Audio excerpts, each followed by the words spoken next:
Wait, didn't I already read all this shit? Oh, sorry, I scrolled up too far. All right, 10-year challenge and conspiracy stuff. Oh, okay. This is some conspiracy. Somebody told me a great joke about a conspiracy theorist. It said a conspiracy theorist dies and goes to heaven. Or at least he's having his interview to try to get into heaven. And he meets God. And God says, all right, congratulations, sir. You lived a great life. You've made it into heaven. And as one of your rewards, I will answer, whatever your top question is that you've ever had in life. And he goes, oh, thank God. I have to know, who is it that killed John F. Kennedy? Who were the people that killed him? And he said, well, I can answer that easily. He goes, it was Lee Harvey Oswald. It was him, and he acted alone. And the conspiracy theorist goes, oh, Jesus, this goes higher than I thought. I'm sure I butchered it. Anyways, 10-year challenge and conspiracy stuff. Dear Bill Illuminati. Illuminati. Oh, Jesus, I love that. All right. What are your thoughts on the 10-year challenge? My thoughts are, if you're an adult, you shouldn't be doing that. That just sounds like something a teenager would be doing. Oh, I'm such an old grumpy cunt.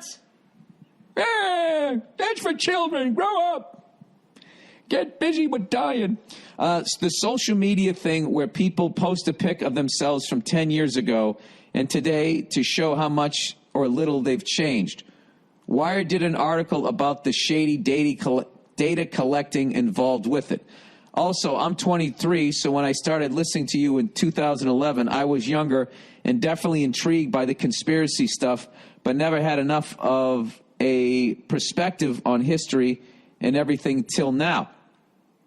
I've read a lot more about that crazy shit, history has fed us. While I don't believe that the moon is actually an alien base, I do believe that the official story is often bullshit. Yeah, that's called being enlightened. But for a lot of people, they'll still say, oh, what are you putting on your tinfoil hat?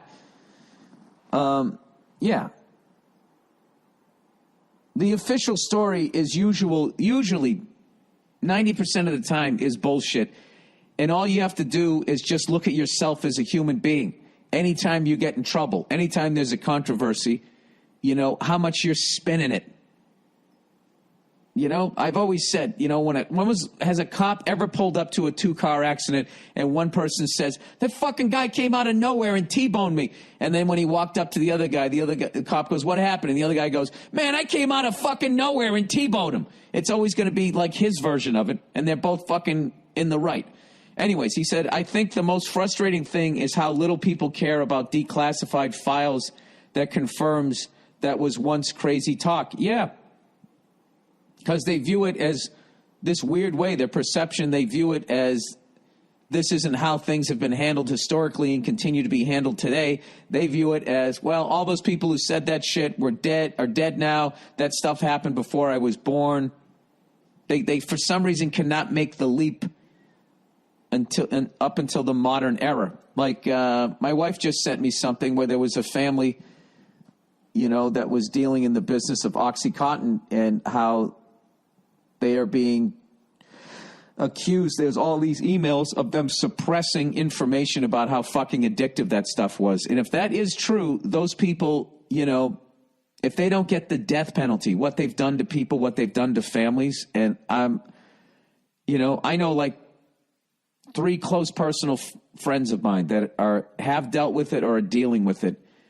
And I don't know. And just all of this shit. I mean, come on. But what kills me now is because corporations own media and all of this shit, the same ones who are fucking us over, who dictate our foreign policy. If you criticize anything about that, then they just go and they wipe out your fucking career.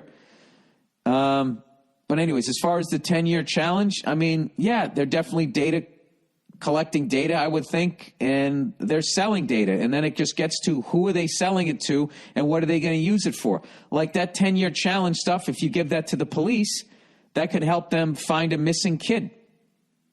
But then it's also, it's like anything. If it falls into the wrong fucking hands, like there's nothing wrong with an AR-15 until a fucking lunatic gets one.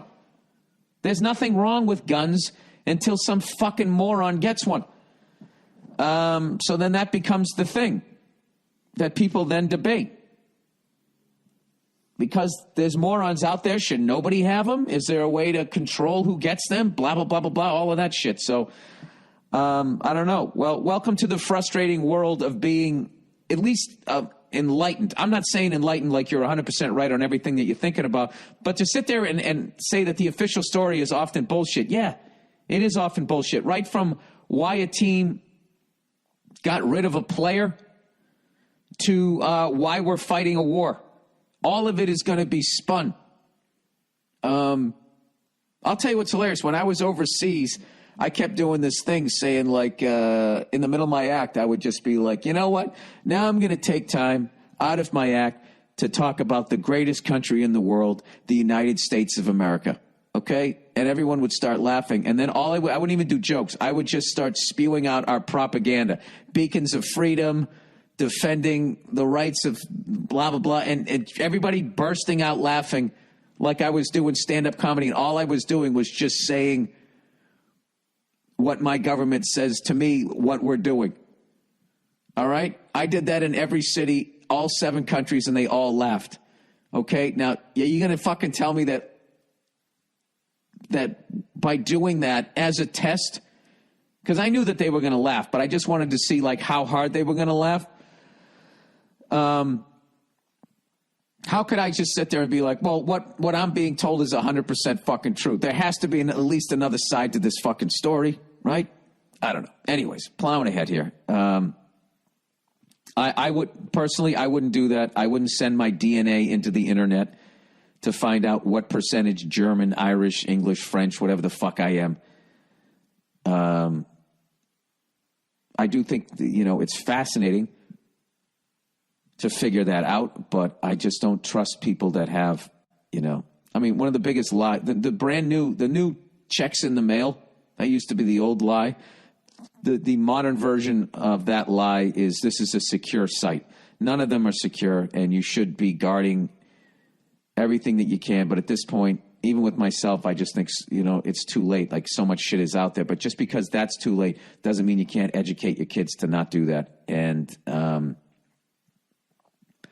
don't know. I am amazed with, all of the stalkers that are out there, especially with women, that the fact that you can go on the internet and essentially find anybody and figure out, where they are. And also that, if you're not paying attention, like you'll send out a fucking something to one of these social media sites and it literally will say your location, where you're at in that moment. I don't know. Like how can that end up being a good fucking thing?